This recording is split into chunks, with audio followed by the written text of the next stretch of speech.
Assalamualaikum warahmatullahi wabarakatuh. Bismillah, alhamdulillah, assalatu wassalamu ala rasulillah. La hawla wa la quwwata illa billah wa ba'du. Ila hadratin nabiyil mustafa Muhammadin sallallahu alaihi wasallam wa alihi wa azwajihi wa auladihi wa dhurriyyatihil kiram. Ila jami'i baqiyati sahabati wat tabi'in wasyuhada'i wassalihin wal ulama'il 'amilin wa musannifin wa mu'allifin wa jami'il malaikatil muqarrabin wa sadatin asrufiyatil muhaqqiqin khususan ila sultanil awliya Syekh Muhyiddin Abdul Qadir Al-Jilani sairil awliya illah wal awliya tis'ah wa ummahatina wa abaina wa ajdatina wa jaddatina wa masayikhina wa asatidina wa muallimina wa dawil huquqil wajibati alaina wa alal hadirina fi majlisina hadha khususan ila man fataha hadil qaryah khususan ila mu'allif hadal kitab Syekh Al-Imam Jalaluddin bin Kamaluddin As-Suyuti radhiyallahu anhum sayulillahi lahumul fatihah. A'udzu billahi minasy syaithanir rajim. Bismillahirrahmanirrahim. Alhamdulillahi rabbil alamin. Ar-rahmanir rahim. Maliki yaumiddin. Iyyaka na'budu wa iyyaka nasta'in. Ihdinas siratal mustaqim. Siratal ladzina an'amta 'alaihim ghairil maghdubi 'alaihim waladdallin. Amin. Para jamaah, alhamdulillah kembali kita dipertemukan Allah di majelis yang penuh dengan keberkahan ini. Mudah-mudahan setiap aktivitas kita dicatat oleh Allah sebagai amal soleh. Amin. Allahumma amin. Para jamaah, kita lanjutkan kajian kita sampai al-babu salisu wal isruna, bab 23, menerangkan tentang keutamaan tobat. Hadis nomor 8. Nggih, leres nggih. Wis pokoke nggih ngoten mawon lah. Ngaji nek Ramadan ngeten iki ya napa nggih? Sampeyan wau dalu nggih traweh nggih. Terus pun mantun sahur. Mpun. Alhamdulillah. Berarti nek wetenge kenceng saiki karek. Nah. Lah ngantuk kok dikon ngaji, lah ya pegel sing ngaji. Ya napa wis turu ae mulih lah nggih. Baik para jamaah, kita lanjutkan hadis nomor 8. Bismillahirrahmanirrahim. Qala al-musannif rahimahullah ta'ala wa nafa'ana Allah bihi wa bi'ulumihi wa 'ada 'alaina bi barakatihi wa asrarihi wa karamatihi fid dharain. Amin. Maqala sallallahu alaihi wasallam lan dawuh Kanjeng Nabi sallallahu alaihi wasallam, tubu padha tobat sira kabeh ilallahi marang Gusti Allah, wala tai'asu lan aja rumangsa putus asa saka rahmate Gusti Allah. Fa innal ya'sa maka setuhune wong sing putus asa iku kufrun kufur. Hadise pendek. Tubu ilallah menggunakan fi'il amar. Tobatlah kalian kepada Allah. Berarti tobat itu perintah. Insyaallah pertemuan yang lalu kami sampaikan tobat itu perintah. Ditujukan kepada siapa? Pada orang yang iman. Ya ayyuhalladzina amanu tubu ilallahi taubatan nasuha. Jadi perintah tobat itu justru kepada orang yang iman, bukan ya ayuhan nas, wahai manusia, enggak. Ayuhal munafikun, wahai orang-orang munafik, tobatlah, enggak. Ayuhal fasikun, hei wong-wong sing bejat, tobato, tidak. Tapi orang yang beriman, awas jangan salah. Disuntikan tobat iku lho jenengan iki. Nek wong fasik iku dikon tobat angel. Lah wong piye wong bejat kok dikon tobat? Sulit. Manakala sinar iman di dalam hatinya ini berkembang, saat itulah dia baru bisa tobat. Jadi jangan dibalik, nggak akan bisa itu. Jadi yang menguasai diri kita itu al-qalbu namanya, hati. Ketika hati kita rusak, hati kita tertutup, nggak bisa kita disuruh tobat. Adapun ada ono wong rusak, wong bejat kok tobat, itu hatinya, cahaya imannya menyala, baru bisa tobat. Jadi jangan dibalik. Jadi qalbu ini yang paling menentukan. UNS membahas qalbu itu menyenangkan sebenarnya. Betul. Insya Allah pertemuan ngajeng saya bahas sedikit lah tentang qalbu itu. Karena membahas qalbu itu mungkin 20 tahun tidak selesai itu. Ya, betul itu. Luar biasa. Insya Allah mudah-mudahan eling. Kalau niku nek posoan rodok lalian. Utang-utang barang lali. Dah. Jadi perintah taubat itu ditujukan orang-orang yang beriman. Dalam hadis yang lain Rasulullah menyampaikan jalisut tawabina fa innahum arqal afidah. Jalisu, duduklah kalian. Perintah lagi nih. At-tawabina dengan orang-orang yang bertobat kepada Allah. Fa innahum arqal afidah, karena merekalah orang-orang yang paling lembut hatinya. Wong sing tobat itu orang yang paling lembut hatinya. Kenapa kok orang yang paling lembut hatinya? Karena orang yang tobat itu mereka orang-orang yang mau introspeksi diri. Kembali ke keterangan awal. Jadi keterangan ini harus dikorelasikan dengan keterangan sebelumnya. Kan ngoten nggih? Jadi rukune tobat nomor 1 napa? Lali. Wis penak pokoke nek lali itu penak. An-nadam. Harus ada penyesalan. Bagaimana mungkin orang itu bisa menyesal kalau nggak ngerti salah? Betul nggak? Nah, berarti orang yang tobat itu orang yang introspeksi diri. Orang itu nek ngerti awake, ngerti kekurangannya, maka hatinya pasti lembut. Wong niku nek gak gelem kalah atau ndak mau merasa salah, itu menunjukkan hati yang keras. Kan ngoten nggih? Kok ana wong mekengkeng, apa mekengkeng niku? Itu menunjukkan hatinya keras itu. Nah, maka at-tawabina, orang-orang yang tobat itu pasti hatinya lembut, halus.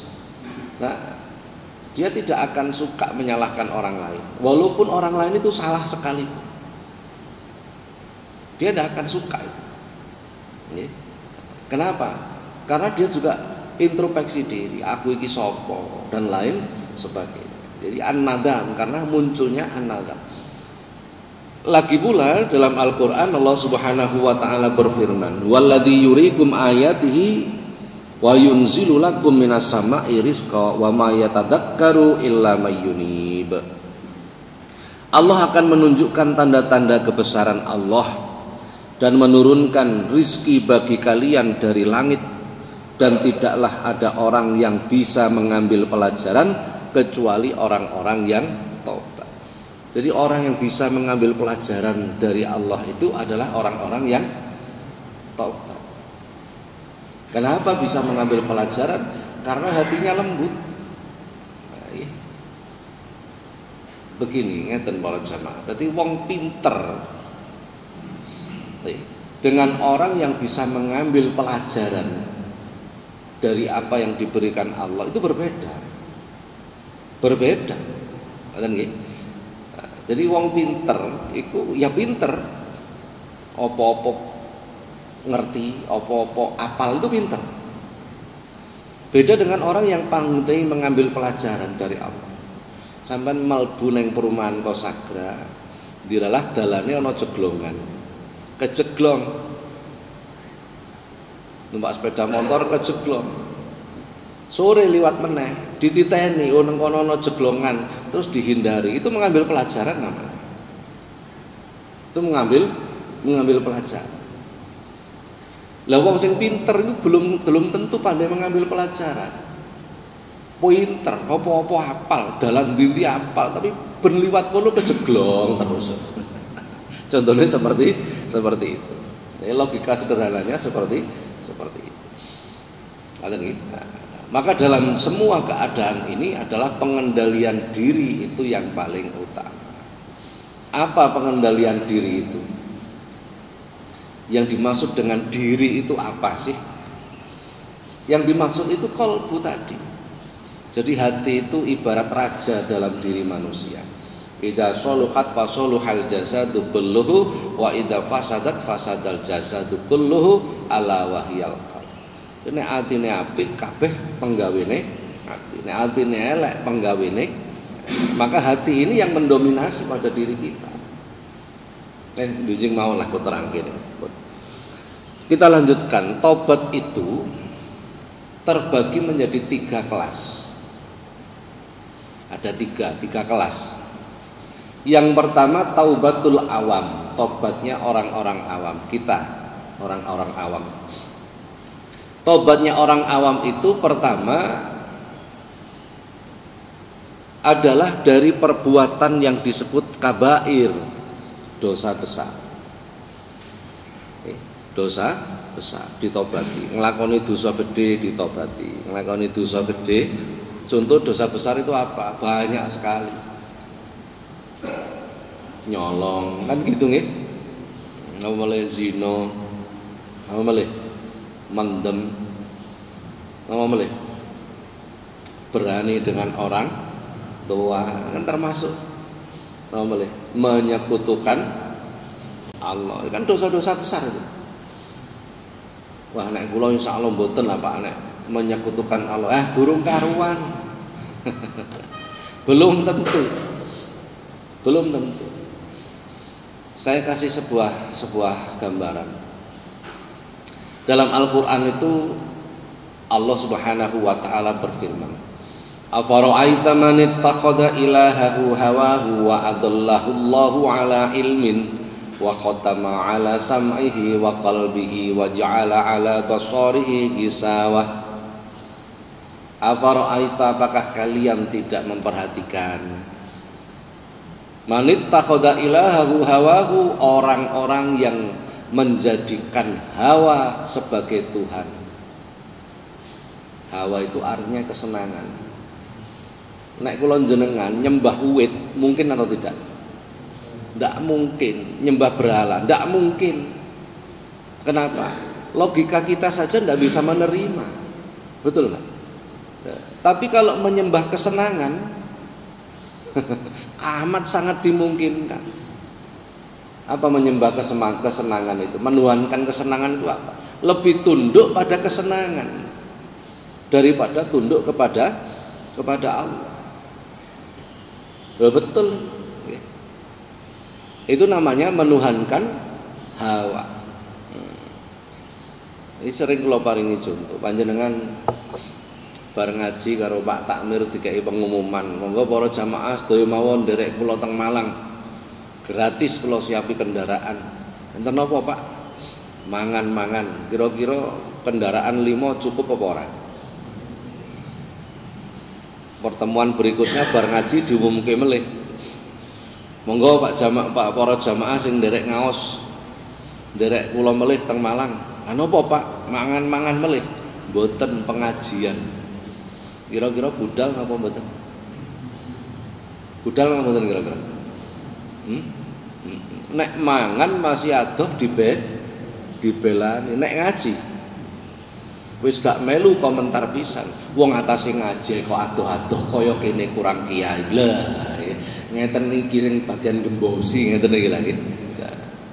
Betul enggak? Realitanya begitu, nggih mboten? Jadi kalau urusan akhirat kita berjuang susah sedikit enggak mau. Tapi kalau urusan sesuatu yang menyenangkan, mengikuti kesenangan, Masya Allah, mangan ae nang Malang dibelani. Ini hanya mengikuti apa? Kesenangan. Jadi belum tentu kita nggak termasuk dalam ayat ini. Ini yang harus hati-hati. Jadi salah satu tanda orang yang menuhankan hawa, kesenangan itu adalah mereka yang tidak pernah khawatir ketika jauh dari Tuhannya, tetapi mereka justru khawatir kehilangan kesenangannya. Gimana? Saya berikan contoh lagi. Jenengan dia percaya nek Quran itu membawa berkah, betul nih? Kalamullah, kalame Gusti Allah. Orang yang dekat dengan Quran maka dia dekat dengan Allah. Ini percaya nih gini. Termasuk surat-surat dalam Al-Quran itu membawa keberkahan. Percaya nih? Kira-kira panjenengan mantu dibuui duit karo dibuui surat Yasin, seneng pundi sampean? Kok ana tamu buuh surat Yasin, kira-kira sampean seneng pundi? Ini nggih. Aja dipraktekno tapi niki nggih. Ini gambarane ngoten. Panjenengan budal lunga ning Jakarta. Nggih. Mamane pamit tenggene kiyaine, Pak Yai diutus kiyaine, diutus karo kiyaine. Kowe budal ning Jakarta, kapan Yai? Wis mengko bar ngaji. Nggih Yai. Wis tak sangoni donga. Disangoni donga karo disangoni ATM, atine jenengan luwih ayem pundi? Loh, kalimat ini seolah-olah nggak logis, betul nggak? Loh, padahal kalau kita memperdalam agama, senjata kita itu doa. Ad-du'a usilahul mu'min. Doa itu senjatanya orang, bukan uang, bukan kemampuan, bukan skill, bukan kecerdasan, bukan. Kalau tahun rangkaian ini, wong Yahudi, Bani Israel, itu memang bangsa yang ditinggikan derajatnya oleh Allah. Quran itu memang ditinggikan derajatnya, dipilih, bangsa pilihan. Panjenengan kita nek ngomongno pinter-pinteran, kalah karo wong Yahudi. Quran sudah mengatakan begitu. Ngomongno sugih-sugihan kalah, gede dhuwur kuat-kuatan kalah. Quran itu mengatakan begitu. Memang mereka bangsa yang dipilih oleh Allah. Kata nggih. Nah, tetapi kita itu oleh Allah dijadikan umat yang terbaik. Kuntum khaira ummatin, umat bukan bangsa. Kalau Yahudi bangsa, ya kelompok mereka tok. Gede-gede, rusa-rusa, pinter-pinter, sugih-sugih. Kalau kita melawan mereka, pinter-pinteran kalah, pun jelas, kuat-kuatan kalah, sugih-sugihan kalah. Apa yang menjadikan kita tidak bisa terkalahkan? Karena kita punya senjata namanya doa. Dan mereka tahu selama orang Islam itu percaya donga ndak akan bisa kalah. Tahu. Makanya dipola supaya orang Islam itu gak percaya donga, luwih percaya duit lah ini. Lho, ngoten lho nggih. Ayo sampean disangoni donga karo disangoni duit, atine luwih ayem pundi? Enggak. Ini kehidupan yang menjebak kita, kan ngoten nggih? Panjenengan nek oleh donga dan yakin dengan doa itu, yang didapatkan tidak hanya sekedar uang. Kan ngoten nggih? Tapi nek panjenengan oleh duit niki durung karuan menjadi berkah. Iso mblarah barang, kan ngoten nggih? Jadi tobatnya orang awam pertama minal kabair, dari dosa-dosa besar. Yang kedua minas shaghair, dari dosa-dosa kecil. Ini tobatnya orang awam. Dosa-dosa kecil, dosa cilik niku ya kudu ditobati. Masih yo cilik tapi nek rutin ya.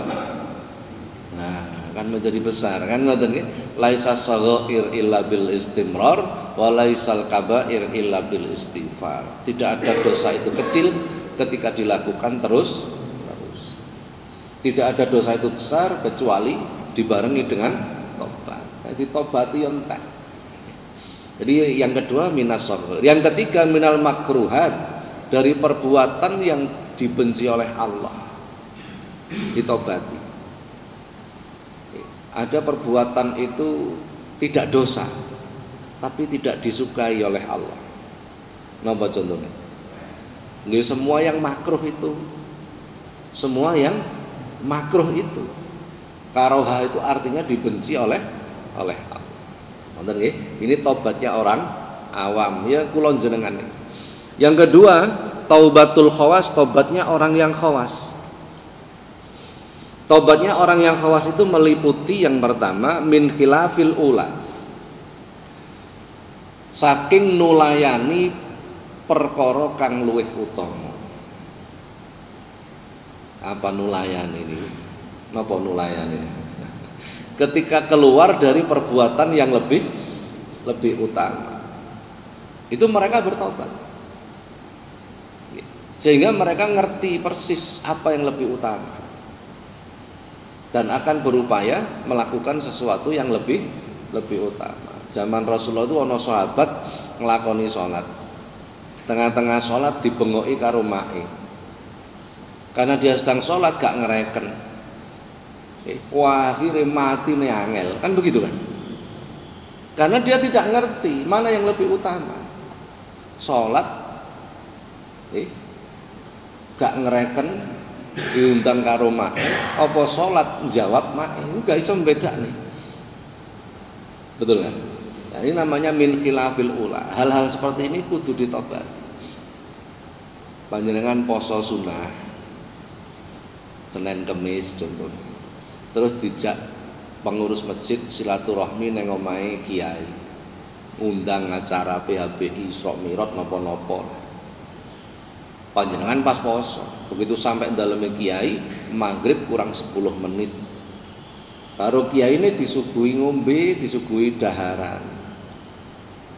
Terus panjenengan kok orang batal ke poso, ngapunten yai, kula prei. Ngeten niki wajib tobat. Kenapa? Lebih utama membatalkan puasa daripada meneruskan.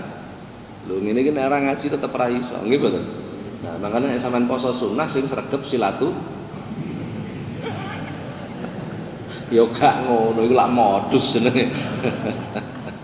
Ngoten nggih. Eman Pak kurang 10 menit. Lho justru eman nek ora dibatalke. Lho betul itu. Kenapa kok begitu? Karena membatalkan puasa itu dalam rangka menghormati tuan rumah satu, dan membatalkan puasa di saat itu tetap mendapatkan pahalanya puasa, betul nggak? Jadi luwih eman pundi? Luwih eman pundi? Yo eman nek gak dibatalno, ngoten lagi. Ngene iki, nek gak ngaji tetep mboten paham ngeten iki. Masyaallah, enak, agama itu menyenangkan, betul. Wis, besok di istiqomahno silaturahim nggih.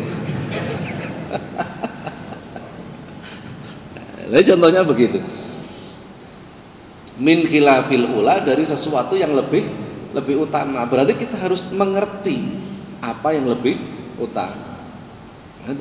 Harus mengerti mana yang lebih utama. Meninggalkan sesuatu yang lebih utama ditobati. Panjenengan sholat duha, tengah-tengah sholat duha yang dalam. Biasanya wis kadung istiqomah nek sholat duha niku 6 rakaat. Oleh 4 rakaat ana tamu. Mana yang lebih utama? Mana yang lebih utama? Tamu. Coba. Bukan sholat duhanya, tamu. Mangkana yu'minu billahi wal yaumil akhir falyukrim dhaifahu. Barang siapa beriman kepada Allah dan hari akhir, maka memuliakan tamu, terhubung dengan iman pada Allah dan hari akhir, ndak main-main loh. Kok ana wong rapate iso mulyake tamu, berarti keimanannya perlu dipertanyakan. Urusan sembahyang duha tidak terhubung dengan iman. Tidak. Lho ngeten nggih.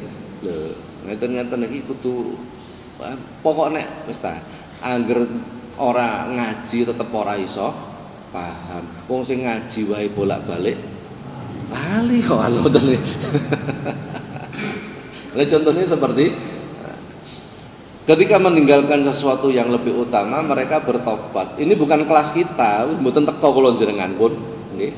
Bukan kelas kita. Yang penting kita tahu dululah gambarannya seperti apa, nggih. Jadi min khilafil ula. Yang kedua, tobatnya orang khawas min ru'yatihi al hasanat. Ketika merasa bahwa dia telah menjadi orang yang baik, itu ditobati. Itu tobatnya orang khawas. Lah nggih Pak, kula lak bener ta. Lha muni ngono iki wajib tobat ponan. Nggih. Karena orang yang merasa seperti itu sebenarnya dia nggak bisa introspeksi diri. Ora iso ngrayangi kekurangane dhewe. Mengane sampai Rasulullah mengatakan tubaliman sagolahu aibuhu an uyubin nas, sungguh beruntung orang yang sibuk mencari kekurangan dirinya sendiri sehingga tidak sempat lagi mencari kekurangan orang lain. Sementara kula jenengan sibuk ngoreksi wong liya. Wong nek sibuk ngoreksi wong liya wis gak ngerti kurange awake dhewe. Betul gak? Betul. Jadi ada satu kejadian. Dulu itu di daerah Pundi Sidoarjo itu ada seorang ulama besar, wali lah. Itu suatu ketika salah satu murid beliau itu nek subuh gak tahu ketok jamaah nek subuh, neng kamar gak ono, neng masjid gak ono. Akhirnya memunculkan keirian bagi santri-santri yang lain. Santri liyane iku nek subuh diobrak-obrak. Akhiripun beberapa santri iki lho jane nek subuh neng ndi. Wis akhire jam 3 melek ditunggoki. Ketok si santri keluar dari kamar ditutno. Mlaku waduh. Tibake santri niki wau sembayange neng dhuwur segara. Kaget, wah iki berarti santri iki gak sembarangan. Pantes nek subuh gak tau ono.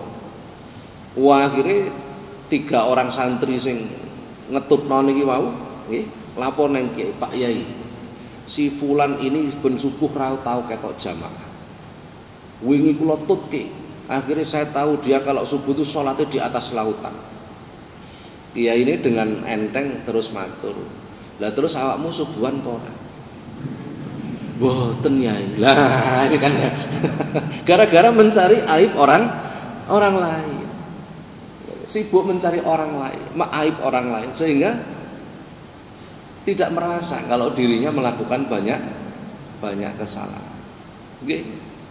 Jadi kapanane kula pas diundang kali kanca-kanca untuk bahsul masail kali beberapa kiai.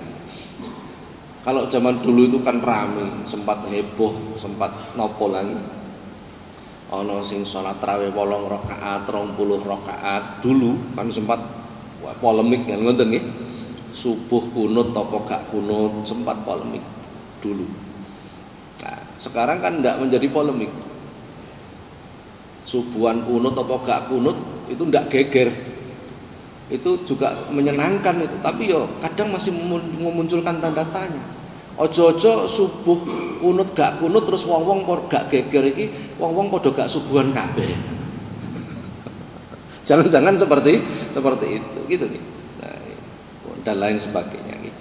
Nah, maka salah satu tanda seseorang itu sudah mencapai makom taubatul khawas adalah ketika dia merasa dirinya telah menjadi orang baik. Ngoten nggih? Sudah. Taubat yang ketiga adalah taubatul khawasul khawas. Taubatnya orang yang super khusus. Terdiri dari pertama min ru'yatihi annahu sara ma'dudan min fuqara'iz zaman. Ketika dia merasa bahwa dirinya menjadi seorang tokoh. Wis gampangane ngoten lagi.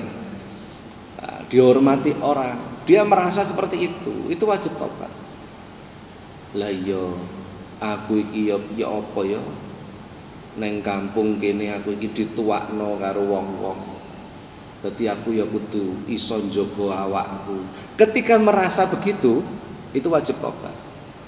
Padahal kalimat ini seolah-olah biasa, betul nggak? Itu wajib tobat. Kenapa kok harus tobat bagi orang yang khawasul khawas?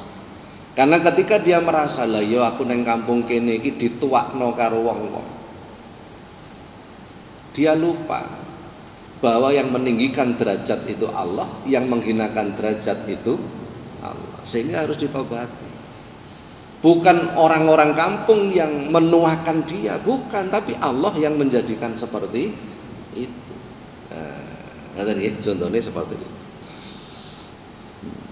Yang kedua, innahu sidqun fi taubatihi. Ketika seseorang itu merasa bahwa tobatnya telah benar, itu ya wajib tobat. Ketika merasa bahwa tobatnya telah benar, itu juga harus tobat. Yang ketiga, min kulli khatirin yahturu lahu fi ghairi mardatillah, dari setiap kerenteke ati sing ora diridani Gusti Allah, itu mereka harus tobat. Kerenteke hati, apa kerenteke hati? Khotir ini kerenteke hati, bisikan hati yang tidak diridhoi oleh Allah. Dalam kitab Ihya Ulumuddin itu Imam Ghazali menceritakan ada seorang ulama suatu ketika ini ketamon para ulama, tamune para ulama, disuguhi suguhan dalam rangka ihtiramud duyuf, menghormati tamu. Secara sakniki ya gedang goreng, telo goreng, ngoten lho nggih, gorengan. Begitupun rampung, ketika tamunya berpamitan pulang diantarkan keluar sampai ujung gang, cara sakniki gang. Begitu selesai, tuan rumah ini kembali. Begitu jalan pulang melihat tangannya ini ada bekas minyak karena barnya nyekel gorengan. Akhirnya tanpa disadari, tangan sing ana bekas minyak ini diusapno temboke tangga. Karo mlaku karo ngusapno temboke tangga. Begitu rampung langsung kelingan, loh, aku lak gak melok nduweni tembok iki. Maka dia kemudian mendatangi pemilik rumah untuk minta ridhonya. Diridani karo sing duwe omah, tapi orang ini tetap bertobat kepada Allah 40 tahun. 40 tahun gara-gara ini. Apa yang ditobati? Bukan karena tidak izin itu, bukan. Kenapa hatinya bisa lupa dengan Allah? Itu yang ditobati. Kenapa hatinya bisa lupa dengan Allah?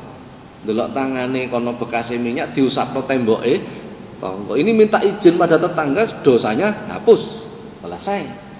Tapi dia bertobat bukan karena itu. Kenapa hatiku bisa lupa kepada Allah? Loh, ya ngomong. Wis duduk kelas lah, kalau jenengan nek ngobrol niki mbak usah tiwas konslet. Ngoten nggih. Nah, ini sekedar wawasan mawon nggih, sekedar wawasan. Jadi tobat itu seperti itu, Masya Allah. Makanya ini tingkatan-tingkatan orang yang tobat. Dan kalau jenengan niki pokok iso nobati barang dosa gede, dosa cilik, apa-apa sing disengiti Gusti Allah pun lah cukup. Nanti akan taroki sendiri, akan meningkat dengan sendiri. Dan pada semua keadaan ini, kula jenengan iki nek balik melih tanpa didasari ilmu tetap tidak akan bisa, gitu. Nah, maka baliknya teng ilmu. Orang ngerti dosa gede endi, dosa cilik endi, bagaimana bisa tobat? Nah, tidak mungkin. Wes pokoknya urusan ilmu. Allah itu selalu menomorsatukan sesuatu yang terhubung dengan ilmu. Menomorsatukan sudah. Baik orangnya, orang yang berilmu, atau mereka yang pecinta ilmu, atau tempat yang digunakan untuk menjelaskan ilmu, itu sangat dimuliakan oleh Allah, amat sangat. Nah, ini ono berita gembira. Ini nek duduk bola ono gak tak kabari. Rasulullah itu mengatakan begini, man hadara majlisal ilmi fi Ramadan kataballahu bi kulli qadamin ibadata sanatin wa yakunu ma'i tahtal arsy.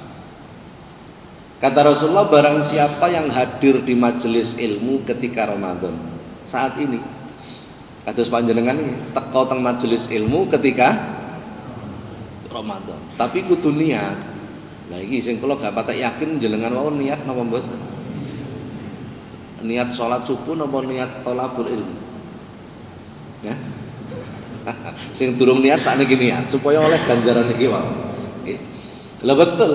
Kenapa? Karena sihhatul amal bin niat. Sahnya amal itu karena niat.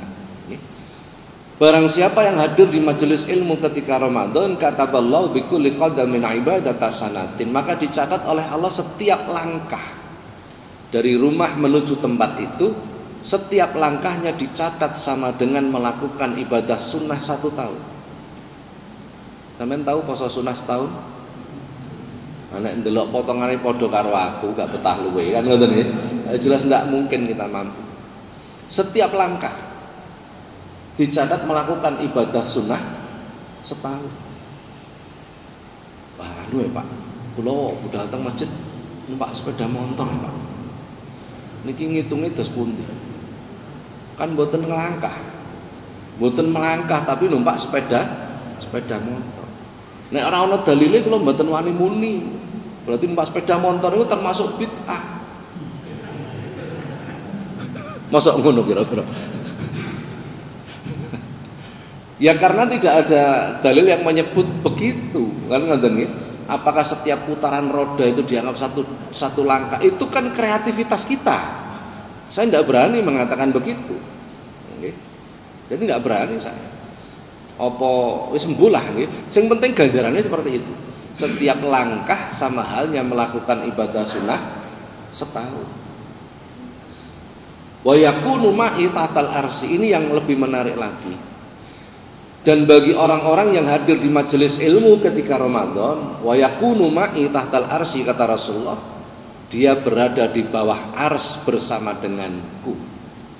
Di panjangan sak mangkin niki zahire teng Masjid Muqimuddin, zahirnya, tapi batinnya berada di bawah ars bersama dengan Rasul. Apa sih keistimewaannya kita berada di bawah ars? Nah, hadis dipun riwayataken sahabat Mu'adz bin Jabal, panjang sekali hadis. Setiap hari itu ada malaikat namanya malaikat hafadhah, hafadhatul amal, pembawa amal, penjaga amal. Itu membawa amal manusia untuk dilaporkan kepada Allah. Suatu ketika malaikat hafadhah ini membawa amal penduduk bumi, jamaah Masjid Muqimuddin lah kira-kira ngoten. Itu dibawa oleh malaikat ini untuk dilaporkan kepada Allah. Begitu amal ini dibawa naik, amal ini bercahaya, cahayanya menerangi semesta, bukan bumi, semesta. Saking apike amal, amale wong sing ahli salat jamaah, ahli poso sunnah, ahli maca Quran, ahli zikir, ahli sedekah, ahli haji, ahli umroh. Sehingga cahaya amal itu menerangi ufuk, menerangi jagat. Malaikat hafadhu dengan gembira membawa amal ini untuk dilaporkan kepada Allah. Begitu sampai langit pertama, langit pertama niku sing jaga jenenge malaikat Ismail, jumlahnya 70.000. Begitu sampai langit pertama dicegat karo malaikat Ismail. Nggawa apa kowe? Niki jagongane malaikat. Iki amale jamaah Masjid Muqimuddin. Amal sing luar biasa, amale wong ahli salat jamaah, ahli zikir, ahli poso, ahli sedekah, ahli maca Quran, ahli haji, ahli umrah. Arep tak aturke Gusti Allah. Apa kata malaikat penjaga langit pertama? Kifu wadribu ala wajhil ladzi yu'malu bi amalihi li'annahu sahibul himah. Kembalikan amal itu, pukulkan kepada wajah orang yang melakukan. Gak pantas diterima Gusti Allah. Li'annahu sahibul hibah, sebab wong iku senengane ngrasani wong. Ya napa? Lho, sing gak diterima niku kabeh amale lho, salate, posone, maca Qur'ane, zikire, sedekahe, hajine, umrohe ditolak. Nek ndelok niki cilik awake dhewe. Betul enggak? Lolos langit pertama, munggah langit kedua, dicegat melih kalih malaikat penunggu langit kedua. Arep kok ngendi Kang? Tak aturke Gusti Allah iki amale penduduk bumi sing senengane salat jamaah macem-macem. Balekno. Ra pantes kok aturke Gusti Allah. Sebab wong iku riya dan lain sebagainya. Ini seleksi amal. Begitu sulit amal itu diterima Allah. Makanya tengene hikam. Saya Ibnu Athaillah kitab hikam itu ada 3 para jamaah. Semuanya itu saya sukai, terutama yang 2. Hikam yang tertua itu namanya Al-Hikam Al-Ghausiyah, karya Syekh Abi Madyan. Ini satu periode dengan Syekh Abdul Qadir Al-Jilani. Syekh Abi Madyan ini lahir di Sevilla, pun di Sevilla. Nah, sering delok bal-balan mesti paham. Spanyol, nggih betul. Waktu itu Spanyol banyak ulamanya waktu itu. Nggih. Zaman Cordoba. Ampun. Itu luar biasa. Kitab hikam karya Syekh Abi Madyan itu. 300 tahun kemudian Syekh Ibnu Athaillah Sakandari itu mengarang kitab judulnya sama, Al-Hikam juga. Sama, luar biasa. Sekitar 200 atau kurang lebih 200 tahun kemudian Al-Imam Abdullah bin Ali Al-Haddad itu juga mengarang kitab judulnya Al-Hikam. Dan ini hampir semangatnya itu sama, semangat tentang tasawuf. Nah, pun dalam kitab hikam karya Syekh Ibnu Athaillah itu disebutkan laula jamilu sadrihi lam yakun amalun ahlan lil qabul.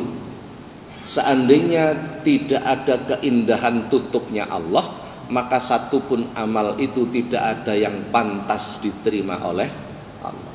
Ini sakjane amale kula jenengan iki nek dikoreksi betul, itu ndak ada sing pantas diterima Gusti Allah. Betul? Mungkin. Ning kadang Gusti Allah iki gak patek ngereken. Lho iki nggih. Dadi kadang iki Gusti Allah ngoten. Begitu amal itu seleksi karo malaikat sing bagian nyeleksi. Kowe nyeleksi sapa malaikat? Niki Gusti si fulan. Sapa fulan kuwi? Jamaah Masjid Muqimuddin sing biasane nderek kuliah subuh Gusti. Iki apa ngoreksi apa kowe? Salate Gusti, sebab sing dihisab pertama kali niku salate. Oh ya wis, kongkon ndang liwat. Loh, sik dereng rampung ya. Niki sik kula koreksi salate ketika akil balik kok. Padahal umure 80 tahun dereng kula koreksi kabeh. Jarine malaikat ngoten. Wis to malaikat sukakan cangkem, wis kon lebokno swarga. Ngoten Gusti Allah nih. Lho nggih. Lho lah kok ngoten? Wis iku ngono bolo dhewe. Lah kadang niku Gusti Allah ngoten. Masyaallah. Golek ngetene Gusti Allah niku sing kita harapkan. Nggih, nek jagakno amal, alah. Ora ana sing pantes pun. Kenapa Allah bersikap seperti itu? Karena si fulan, pelaku ini tadi mau introspeksi diri. Ya Allah Gusti, kula niki nggih salat ning dereng saged khusyuk. Astagfirullahaladzim. Ini yang membuat amal kita mudah diterima. Kok ana wong ahli salat, ahli zikir, ahli poso yang melahirkan begedut. Napa begedut? Napa? Kemelinting, nggih. Lah itu justru mengantarkan dia masuk nerakanya Allah. Naudzubillah min. Mangane kok kula jenengan teko teng majelis ilmu nalikane Ramadan ngeten iki sudah melewati seleksi 7 langit. Nek seleksi CPNS ra ono apa-apane karo ya, ndak ada apa-apanya. Estu. Sudah melewati seleksi 7 lapisan langit. Kita sekarang ini berada di bawah arsy. Mboten namung teng sore arsy dibarengi Rasulullah. Nek dibarengi Rasulullah piye? Masya Allah, sampeyan keliling kota Surabaya, keliling Jawa Timur dibarengi gubernur, kira-kira piye? Lampu merah terak, lho ngoten nggih. Lho betul, leres nggih. Dibarengi Rasul. Artinya apa? Saat ini kita sedang sangat dekat dengan rahmati Gusti Allah. Mangane wong sing teko teng majelis ilmu niku kula yakin uripe bahagia. Yo, ada nih, utang-utang cepat lunas. Cek cilike dongane utang lunas. Dan yang lebih membahagiakan lagi, redaksi hadisnya, man hadoro majlisal ilmi, barang siapa yang hadir di majelis ilmu. Rasulullah tidak menyebut man tafaqqahal ilmi, barang siapa yang memahami ilmu di bulan Ramadan. Anda tekotok, paham gak paham gak diurus. Lampun tak, masuk kurang penak. Disampaikan niat teko teng majelis ilmu, teko lungguh senden sembujung angop ping 87, lampun ta. Niku wis oleh ganjaran niki. Penak napa mboten? Beragama itu begitu menyenangkan. Nggih. Jadi sampean teko tok mari ngono terus sembujung angop wis. Mulih takoni bojone. Pak, mau ngajine nerangke apa? Apa ya mau? Wis oleh ganjaran niki wau. Kurang penak piye? Setiap langkah mendapatkan pahala ibadah sunnah setahun. Tapi nek mulih teko masjid, mulih teko ngaji, ditakoni apa ya mau? Berarti tetap bloon, ngerti mboten? Lah ini yang masalah. Ini sedikit masalah nih. Jadi kalau kita mengumpulkan pahala itu mudah, amat sangat mudah. Gitu. Panjenengan ngaji kitab niki teng awal-awal kan diterangkan. Jadi amat sangat mudah kita mengumpulkan pahala, itu mudah. Tetapi kita menjadi orang berilmu itu yang tidak mudah. Apalagi mencari ilmu nafi', ilmu yang manfaat, itu yang tidak mudah. Makanya Allah itu begitu meninggikan derajat orang-orang yang berilmu.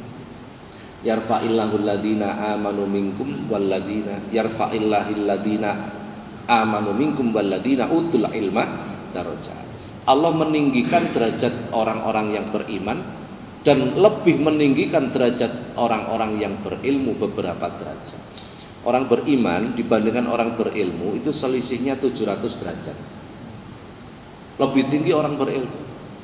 Ibarat derajat itu hotel tingkat 700. Orang beriman di bawah sendiri, orang berilmu di atas sendiri. Jarak lantai 1 ke lantai 2 itu 500 tahun perjalanan. Jenengan melaku gak leren 500 tahun, itu satu tingkat. Coba. Waduh pol. Makanya Islam itu sebenarnya sangat ilmiah, amat sangat ilmiah. Tetapi muslimnya diajak ilmiah angel. Leres nggih? Heeh. Pun kula ngaji teng pundi-pundi, angger ngaji mulai dijak mikir, iku wis mulai. Wis mulai kaya wong kelebihan muatan ngoten. Rada goyang-goyang. Ini problem kita sebenarnya. Makanya kadang kula ngaji niku napa nggih? Mulai ketok rada puyeng tak jak guyon. Engko nek guyon wis mulai rada seger meneh, rada serius meneh.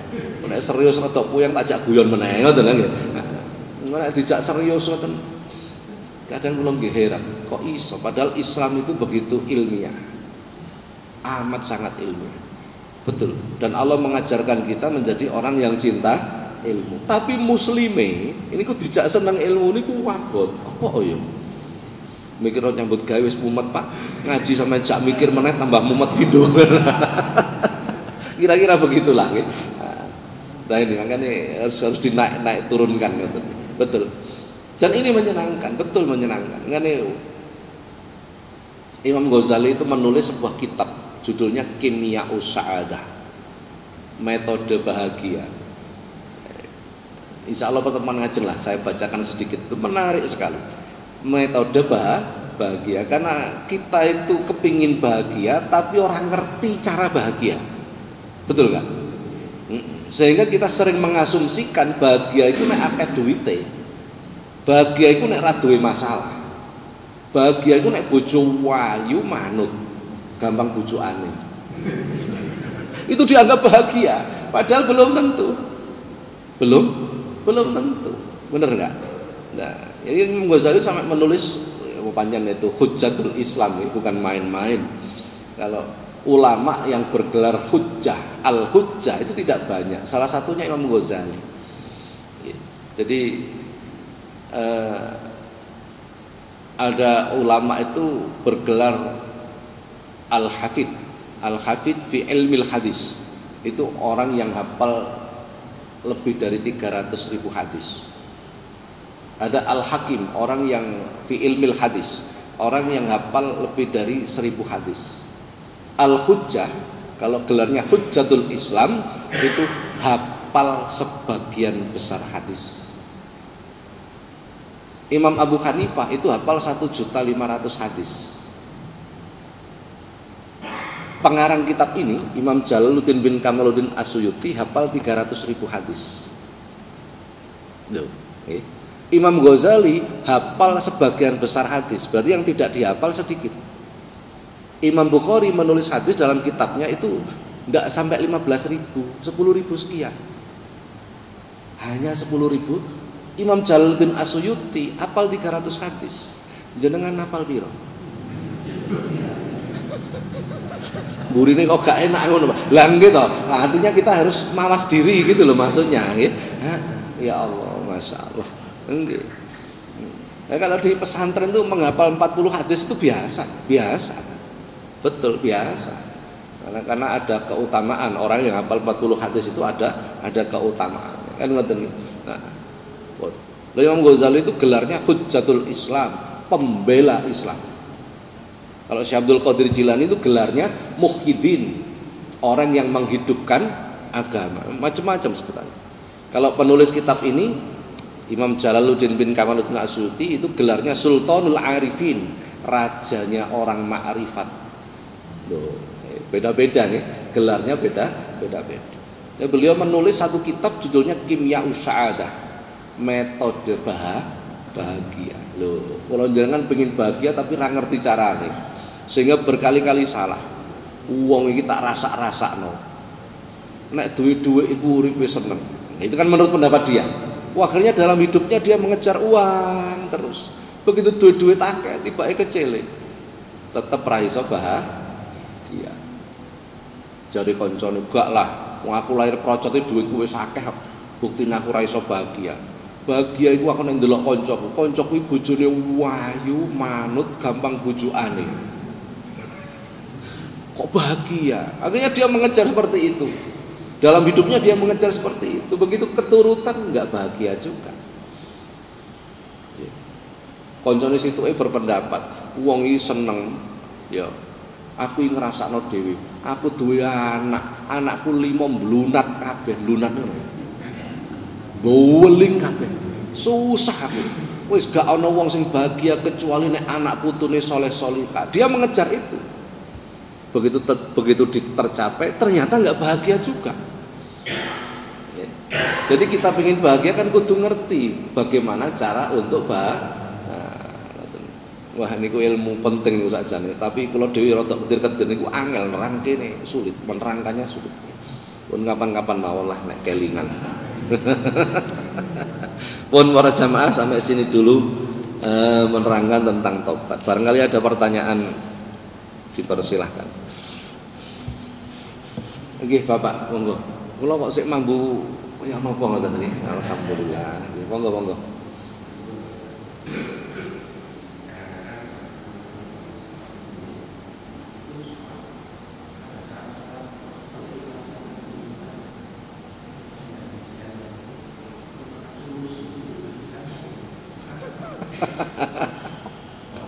Nggih. Saya ulang pertanyaannya supaya yang lain mendengar. Terkadang kita mempunyai masalah ketika kita sholat. Terkadang kita terbersit dalam hati kita bisikan, dan bisikan itu seolah-olah solusi. Itu dari setan atau dari mana? Segala apapun yang menjadikan kita terlepas hubungan kita dengan Allah, maka itu pasti bukan dari sesuatu yang baik. Ketika kita sholat, kemudian ada bisikan yang membisiki hati kita bahwa solusi masalah kita seperti ini, itu artinya memutus hubungan kita dengan Allah. Betul nggak? Maka itu sesuatu yang tidak baik. Ini sudah mulai agak ke dalam pembahasannya. Ya. Jadi kalau kita itu sholat jamaah, sawu sufufakum, fa inna taswiyatas sufufi min iqamatis sholah, lurus dan rapatkan shaf karena itu termasuk sebagian dari kesempurnaan sholat. Nek shafe benggang-benggang, iku dileboni setan kan ngoten. Kalau kelas kita nggak begitu, kelas kita orang awam. Bukan nek shafe benggang terus shafe iku dileboni setan, bukan lah wong setane mlebu nang awake dhewe. Saged dipahami maksudnya. Ngeten, itu kelas kita. Sehingga kita di dalam sholat pun itu terkadang masih muncul dorongan-dorongan nafsu kita. Saya berikan contoh. Ono wong safar perjalanan menuju umpamane menuju Madiun lah, sampai Jombang adzan maghrib, leren sik buka neng kene ae. Sepakat sak mobil iki. Buka neng Jombang, bar buka salat jamaah maghrib, wis traweh pisan ae lah neng kene. Engko timbangane nang perjalanan engko ninggal traweh. Oh ya wis sepakat. Akhirnya golek masjid salat teng mriku. Begitu bar isaan salat traweh, imame ngimami traweh. Bismillahirrahmanirrahim. Waladdallin amin. Bismillahirrahmanirrahim. Ar-Rahman. Pikirane sing sembayang piye? Nek sik muni wah dawa iki. Nek sik muni ngono iku sik lumayan. Nek kadek muni goblok, ngerti ngono gak sembayang nang kene. Betul enggak? Di dalam kita sholat itu ternyata kita bisa melahirkan dosa. Imam kok kemedel ngene. Kok biasa gak ngerti jamaah iki musafir, awake dhewe iki diburu waktu. Betul enggak? Di dalam sholat kita bisa melakukan dosa. Itu artinya setan ini neng awake dhewe gitu. Ini yang harus kita perhatikan. Jadi tidak hanya dohirnya, tapi batiniahnya juga harus kita, segala sesuatu yang memutuskan kita dengan Allah itu adalah sesuatu yang tidak baik. Wong kadang iku nek kelangan kunci dikongkon sholat kok. Berarti sholat dalam rangka begitu hina derajat sholat gara-gara niat seperti itu kan begitu nih. Nah, jadi begitu. Tapi kadang memang menarik kadang, nggih betul. Kok yo iso metune waktu? Tetapi jangan sampai kita mempunyai pendapat, iki lho barokah sholat. Jangan. Itu bukan keberkahan memutuskan kita dengan Allah kok. Gitu? Nah, barokah sholat, aku menemukan solusi di dalam. Oh jangan, itu menyimpang kita. Akhirnya nanti kita sholat dalam rangka, kan begitu kan? Begitu Bapak kurang lebih. Ada yang lain mungkin? Boten satu nih, kok wonten. Monggo Bapak. Lagi.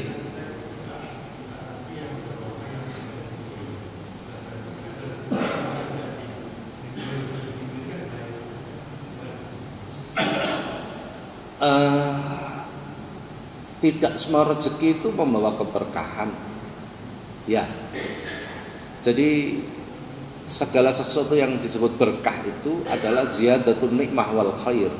Makna berkah itu ziyadatun nikmah wal khair. Ketika kita dapatkan, maka bertambahlah nilai kenikmatannya dan bertambah pula nilai kebaikannya. Bojo kok barokah, begitu dirabi tambah api. Bojo kan nggih rezeki. Anak kok barokah, begitu mendapatkan anak tambah api. Artinya api itu di hadapan Allah, bukan di hadapan manusia. Apakah ada rezeki yang tidak berkah? Banyak, bahkan itu rata-rata. Kan nggih. Nah, podo-podo oleh duwite. Si A oleh duit 1 juta, si B 1 juta. Nggih.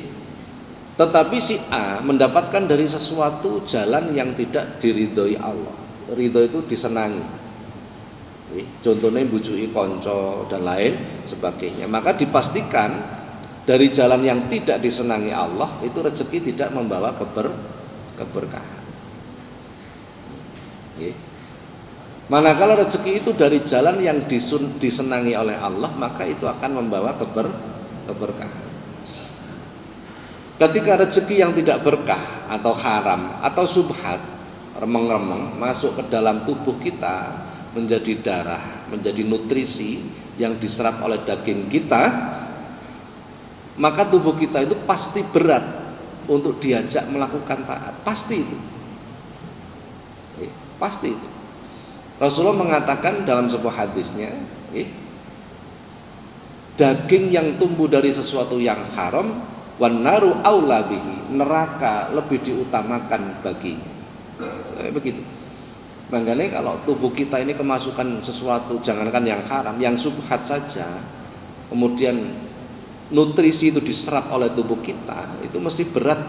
Dikongkon nglakoni taat itu angel. Yo iso tapi angel. Itu sebenarnya yang menghalangi kita untuk taat. Nah, begitu nih. Jadi rezeki itu memang ada yang berkah, ada yang tidak berkah.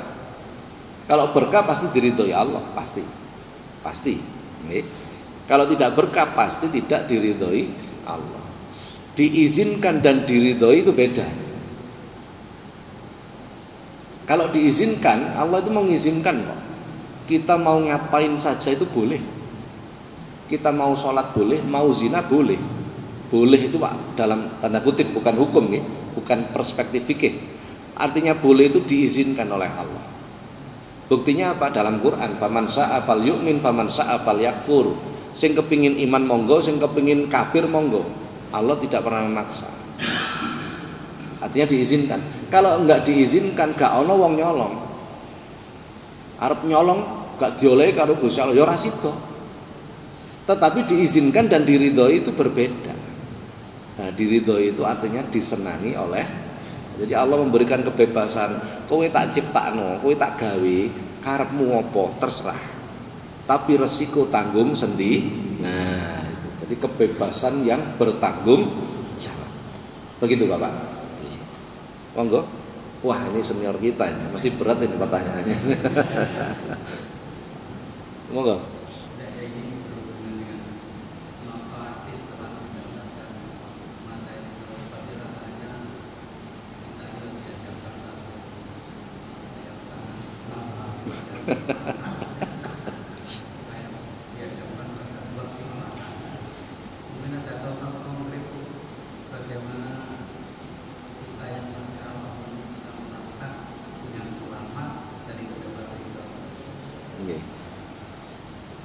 Jadi bagaimana kita itu kita detailkan kan seperti itu ya, koyo-koyo cilik atine kula jenengan. Nggih. Bagaimana langkah mudah? Langkah mudahnya ada. Dan amat sangat sederhana. Napa? Mujalasatul ulama, duduklah dengan para ulama. Sudah. Kita melakukan satu langkah itu, maka Allah akan membuka 1000 langkah kemudahan.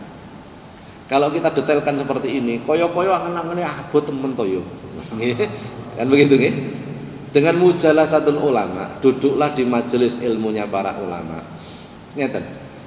Jadi ilmu dalam bahasa agama itu bukan pengetahuan, tapi nur. Kita duduk mendengarkan ilmu begini ini, mendengarkan ilmu ini. Sebenarnya yang kita harapkan itu bukan pengetahuan kita, tetapi nur tadi masuk ke dalam hati kita. Ketika nur itu tadi masuk ke dalam hati kita, maka jadilah ilmu nafi. Ketika menjadi ilmu nafi, selesai urusannya sudah. Kita tidak perlu sibuk-sibuk menghafal. Nah, aku ngomong ini kok akhirnya yang penting teko Pak, masih gak dihafal. Enggak begitu juga gitu loh, enggak begitu juga. Jadi insya Allah itu juga ada nanti di kimia usaha ada. Jadi metode bahagia tadi. Jadi bagaimana hati kita siap menerima nur, menerima cahaya. Ketika nur itu masuk dalam hati kita, selesai. Betapa banyak ketika seseorang hadir mendengarkan ceramah, kiai ini menyampaikan 100 dalil. 100 dalil. Tetapi yang dihafalkan, yang terserap pada dirinya itu hanya 1 dalil. Ada pula kiai ini mau nerangke 1 dalil, tapi dia mendapatkan 100 dalil. Loh ya napa? Ya angel lagi ya. Nek kiai ini menerangkan 100 dalil, yang diserap 1 dalil iku akeh tunggal. Tapi nek kiai ini menerangkan 1 dalil, yang didapatkan dirinya 100 dalil, itu tidak banyak. Kok bisa begitu? Saya kasih sebuah ilustrasi ben gampang. Ketika kiai menerangkan, termasuk Murabbi Ruhina, salah satu pembimbing guru ruhani saya, itu jarang menasehati. Ketika saya dipanggil, dinasehati dengan 1 kalimat, saya mendapatkan banyak kalimat. Kenapa kok bisa banyak? Karena mampu mengkorelasikan dengan dalil-dalil yang lain. Nah ini yang dimaksud. Inilah ilmu nafi. Maka dalam Al-Quran disebut Mamayu'til hikmata faqad utiya khairan katsira. Barang siapa yang mendapatkan hikmah, maka sungguh Allah memberikan kebaikan yang tidak terhingga. Jadi ilmu nafi itu adalah hikmah. Jadi kita tidak usah memikirkan abot ya. Kalau kita perdalam dari sisi keilmuan, memang kita akan merasa berat. Tetapi manakala kita bersandar pada hauqalah, apa hauqalah? La haula wala quwata illa billah. Tidak ada daya untuk meninggalkan maksiat, wala quwata, dan tidak ada kemampuan untuk melakukan taat, illa billahi, kecuali dengan pertolongan Allah. Manakala kita bersandar pada hauqalah, selesai urusan. Selesai. Gitu? Nah, wis apa jari Gusti Allah, tidak ada daya untuk meninggalkan maksiat dan tidak ada kemampuan untuk melakukan taat kecuali dengan pertolongan dari Allah. Kalau jenengan iki aja salat, aja poso, kedep mawon ndak mampu. Terus nggih, anane iso kedep sebab ditulungi Gusti Allah. Jadi lepaskan rasa mampu itu, kembalikan kepada Allah. Nah, ngoten nggih. Lah ngeten iki iso nggih mujalasatul ulama. Ampun ta? Kula nate nerangke nek gak salah niku. Naumul alim khairum min ibadatil jahil. Tidurnya orang alim itu lebih baik daripada ibadahnya orang bodoh. Sebab asbabul wurud, sebab-sebab turunnya hadis ini, suatu ketika Rasulullah itu siyahah, melakukan perjalanan. Begitu di perjalanan Rasulullah melihat ada jin itu mondar-mandir depan masjid, riwariwi. Akhirnya diceluk sama Rasulullah, "Rene, kowe nyapa kok mondar-mandir ngape masjid? Kula niki ajenge mlebet masjid Kanjeng Nabi." "Masjid ndi?" "Nika lho." "Lah nyapa? Enten wong salat teng jero masjid niku ajenge kula godha." Salat sunah maksudnya. "Ajenge kula godha." "Lah terus kok gak mlebu kowe?" "Teng empere masjid enten wong turu." "Lho terus?" "Mboten wani kula kalih wong sing turu niku." "Lho tapi wani karo wong sing salat?" "Nggih." Aneh napa mboten? Wong turu diwedeni jin, sing salat marah diparani jin. Lah apa kok malah wedi karo sing turu? Lah sing turu niku wong alim Kanjeng Nabi, sing salat niku wong bloon. Akhirnya Rasulullah mengatakan, naumul alim khairum min ibadatil jahil. Tidurnya orang alim itu lebih baik dari ibadahnya orang bodoh. Angger panjenengan kumpul karo wong alim terus, jin rawani moro, setan rawani moro. Enak napa mboten? Dadi sampeyan nek salat golek wong alim dhisik. Ono wong alim kok cedak ono salat to. Aman. Masih yo gak benggan-benggan iku ora wani mlebu. Nggih, makanya mujalasatul ulama sing seneng karo para ulama, karena mereka lah satu-satunya penjaga risalah, penerus nubuah, penerus para nabi. Ngoten nggih. apalagi kalau kita bisa menemukan ulama yang betul-betul pilihan Allah. Ulama nanti nerangke ulama niku macam-macam nggih. Ada guru yang mengabarkan pada kita, harus kita hormati. Kang, wong sing ra salat iki sok dilebokke neraka, ditek-itek karo malaikat. Nggih Pak Yai, dikabari kita. Tapi kita belum diterangkan carane salat. Ora paham salat iku piye, syarat rukune piye, pokok dikabari. Itu harus kita hormati. Yang kedua, guru yang memahamkan kita. Ngene lho Kang, salat iku tumakninah iku ngene, syarat rukune salat ngene. Kowe nek pas sujud neng bathukmu kok ana teleke cecak, iku batal. Memahamkan kita. Itu lebih tinggi kedudukannya, nggih. Yang ketiga, guru yang mengantarkan kita sehingga kita bisa dekat kepada Allah. Ini murabbi ruhina, pembimbing ruhani kita. Ngoten nggih. Ini puncaknya. Dan tidak banyak, di zaman ini tidak banyak. Guru yang kategori murabbi ruhina itu tidak banyak. Sing paling akeh guru sing mengabarkan, sing medsos iku wah mengabarkan kabeh. Tapi sing ngrungokno ya ora iso paham sih. Karena hanya diberi kabar saja kan begitu kan. Nah, tapi ya enggak apa-apa, itu harus kita hormati, harus. Ya nggih. Nggih, niki nek diterus nek Quran kula garing. Darurat niki punan. Ngoten nggih. Nggih, sampean poso-poso kok ketok semangat nek ngaji. Heeh. Umpamane kula ngajine rada intonasine tak dukno kaya sampean tinggal turu. Dadi kepeksan kula ngoyo ngeten iki kepeksan. Tapi ra apa-apa lah, wis muga-muga oleh ganjaran kabeh. Nonton Bapak nggih. Pun ngoten mawon, mudah-mudahan manfaat. Al-Fatihah.